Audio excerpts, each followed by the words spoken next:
तीन दामाद की सास पार्ट 2। अब तक आपने सुना कि कावेरी जी अपनी तीनों बेटियों ईशा, मोहिनी और सुहाना की शादी तीन घर जमाई लड़कों के साथ करवा देती है। उन्हें लगता है कि ये लड़के शायद घर का कामकाज संभाल लेंगे, लेकिन उनके तीनों घर जमाई बहुत आलसी थे। वो नौकरी भी नहीं करते थे और बाहर का काम भी नहीं। कावेरी जी ने अपनी बेटियों से कहा कि वो प्रेगनेंसी का बहाना बनाकर अपने पतियों को सबक सिखाए। अब सुनिए आगे। मम्मी, आपने जैसा कहा था हमने वैसा ही किया, लेकिन देखिए ना, विवेक का हाल तो वैसा का वैसा ही है। घर में ना सुबह का नाश्ता बनता है और ना खाना। नौकरी पर जाने की बात करूं तो खाने को दौड़ते हैं मुझे। हाँ मम्मी, मैंने भी सुमित को कितनी बार कहा कि अगर नौकरी नहीं करनी तो कोई छोटी सी दुकान ही खोल लो। घर का खर्चा कैसे चलेगा? देखो दोपहर के 12 बजने आए और जनाब अभी तक सो रहे हैं। हाँ मम्मी, ईशा और सुहाना ठीक कहती हैं। अविनाश का भी यही हाल है। जब मैंने अपनी प्रेगनेंसी के बारे में कहा तो मुझसे कहने लगा, अरे दूसरी लड़कियां तो 9-9 महीने तक नौकरी करती है, बस डिलीवरी के टाइम छुट्टी लेती है। मोहिनी, तुम भी नौकरी करो। अब मुझे कहाँ नौकरी मिलेगी? मम्मी बताओ अब मैं क्या करूं? हे भगवान, क्या सोचकर घर जमाई दामाद लाई थी मैं कि मेरी बेटियां मेरे पास रहेंगी और खुश रहेंगी, लेकिन इन आलसी दामादों ने तो हमारी जिंदगी को भी प्रॉब्लम में डाल दिया है। मैं तो कहती हूँ मम्मी, हम लोग वापस अपनी जॉब पर जाना शुरू कर देते हैं। बता देते हैं इन लोगों को कि हमने प्रेगनेंसी का बहाना किया है। नहीं नहीं बेटा, ऐसी गलती भी मत करना। अगर तुमने ऐसा किया तो इन तीनों की आदत और खराब हो जाएगी। अरे आज नहीं तो कल कभी तो तुम प्रेग्नेंट होगी, तब वापस यही प्रॉब्लम आएगी, तब क्या करोगी तुम तीनों? हाँ मम्मी, आपकी बात तो बिल्कुल सही है। इन लोगों को तो सुधारना ही पड़ेगा। लेकिन कैसे? अपने बच्चों के आने की खबर सुनकर भी इन लोगों पर कोई असर नहीं हो रहा। पैसे कमाने के लिए घर से बाहर निकलना ही नहीं चाहते ये तीनों। अब मेरे दिमाग में एक प्लान आया है। तुम तीनों चिंता मत करो, उन तीनों को बुलाओ, फिर मैं बात करती हूँ। थोड़ी देर बाद कावेरी जी अपने तीनों दामादों को सामने बुलाकर अपनी बात कहना शुरू करती हैं। अविनाश, सुमित और विवेक, देखो बेटा, मैं ना तुम तीनों से बड़ा प्यार करती हूँ, इसीलिए तो तुम्हें घर जमाई बनाकर रखा है मैंने। अरे मम्मी जी, सीधे सीधे कहिए ना, क्या बात है? प्यार तो हम भी आपको बहुत करते हैं। अरे मम्मी जी, आपकी इज्जत भी बहुत करते हैं। अरे भैया, आपकी जैसी सास और कमाने वाली बीवी सबको मिलती है क्या? हाँ मम्मी, विवेक और सुमित ठीक कह रहे हैं। आपकी बेटी से शादी करके मेरी तो जिंदगी ही अच्छी हो गई है। जानती हूँ मैं, और ये भी जानती हूँ कि तुम तीनों अपनी अपनी बीवियों से बहुत प्यार करते हो।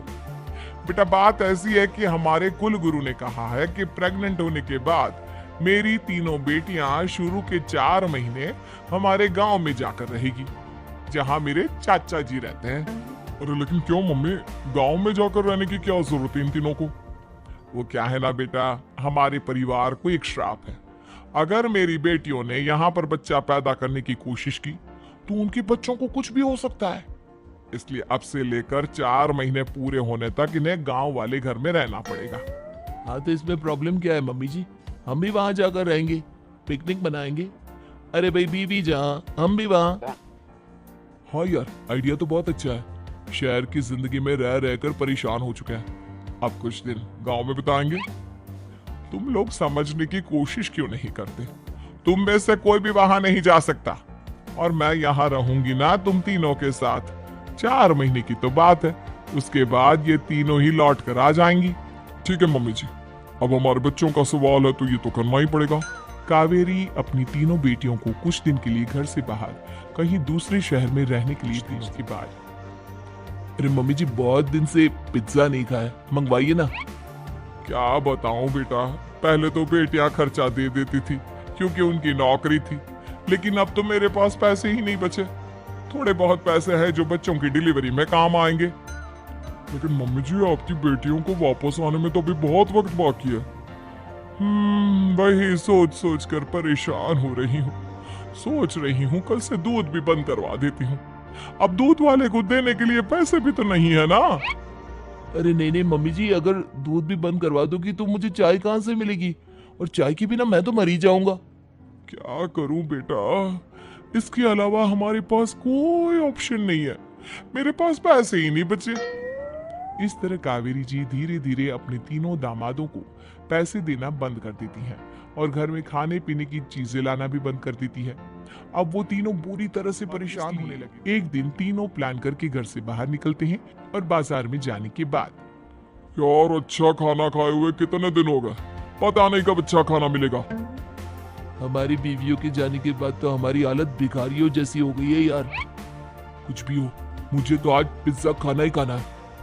जेब में 1 रुपया नहीं और पिज्जा खाया, कहाँ से आएंगे पैसे? अरे देख वहां सामने बोर्ड पर क्या लिखा है, पर काम करने के लिए एक आदमी की आवश्यकता है। भाई मैं तो जा रहा हूँ, काम करूंगा और शाम तक पैसे लाकर आराम से पिज्जा खाऊंगा। जा जा, तुझे कोई काम नहीं देने वाला, हम तो घर जा रहे हैं। चल भाई सुमित। सुमित और अविनाश वहां से चली जाती हैं और विवेक उस कंप्यूटर शॉप पर सारा दिन काम करके 5,000 रुपए कमाकर घर लौट कर आता है और अपने खाने के लिए अच्छी अच्छी चीजें भी लेकर आता है। ये देखकर विवेक और सुमित के दिल में भी कुछ पैसे कमाने की इच्छा जागती है। अरे सुबह सुबह कहाँ चल दिए तुम? मम्मी जी एक बहुत अच्छी जगह मिली है, कंप्यूटर पर काम करने के 5,000 मिले थे कल मुझे। अगर रोज काम करूंगा तो पूरे 40,000 की तनख्वाह। अरे वाह, ये तो बहुत अच्छी बात है दामाद जी, आपको जाना ही चाहिए। सुमित और अविनाश विवेक को इस तरह तरक्की करते देखकर परेशान हो जाते हैं और वो दोनों भी काम की तलाश में निकल पड़ते हैं। धीरे धीरे उन दोनों को भी काम मिल जाता है। अब कावेरी के तीनों दामाद छोटी मोटी नौकरी करके अच्छा पैसा कमाने लगे थे। एक दिन कावेरी उन्हें अपने पास बुलाती है। अरे वाह, विवेक 40,000 कमा लेता है, अविनाश 60,000 और सुमित तुम भी 40,000 के आसपास कमा ही लेते हो। कुल मिलाकर तुम अच्छे खासे पैसे कमा रहे हो बेटा। हाँ मम्मी जी, बहुत मजा आता है जब महीने के एंड में मोटी रकम हाथ में आती है। पूछिए मत मम्मी जी, घर में रहकर रोटी बना बनाकर और तो जैसा महसूस होने लगा था मुझे तो। हाँ बेटा, तुम तीनों की बात तो बिल्कुल ठीक है। और जानते हो, अब तुम तीनों की पत्नियां भी वापस लौट कर आने वाली है। लेकिन मम्मी जी अभी तो उन्हें गए सिर्फ 2 महीने हुए हैं, आपने तो कहा था वो 4 महीने के बाद लौट कर आएंगी। ऐसा कुछ नहीं है बेटा, मैं सिर्फ तुम तीनों को सबक सिखाना चाहती थी कि आदमी घर में बैठकर बीवी की कमाई खाता हुआ अच्छा नहीं लगता। इस दुनिया में हर इंसान को मेहनत करनी चाहिए, काम करना चाहिए, चाहे वो औरत हो या आदमी, ताकि अपने परिवार को संभाल सके। कावेरी की बात सुनकर उन तीनों को अपनी गलती का एहसास होता है और कावेरी उन्हें सच बता देती है कि ईशा, सुहाना और मोहिनी शहर में ही कहीं दूसरी जगह रह रहे थे। शाम के वक्त उन तीनों की पत्नियां लौट कर आ जाती है और कावेरी जी का परिवार एक खुशहाल परिवार की तरह रहने लगता है।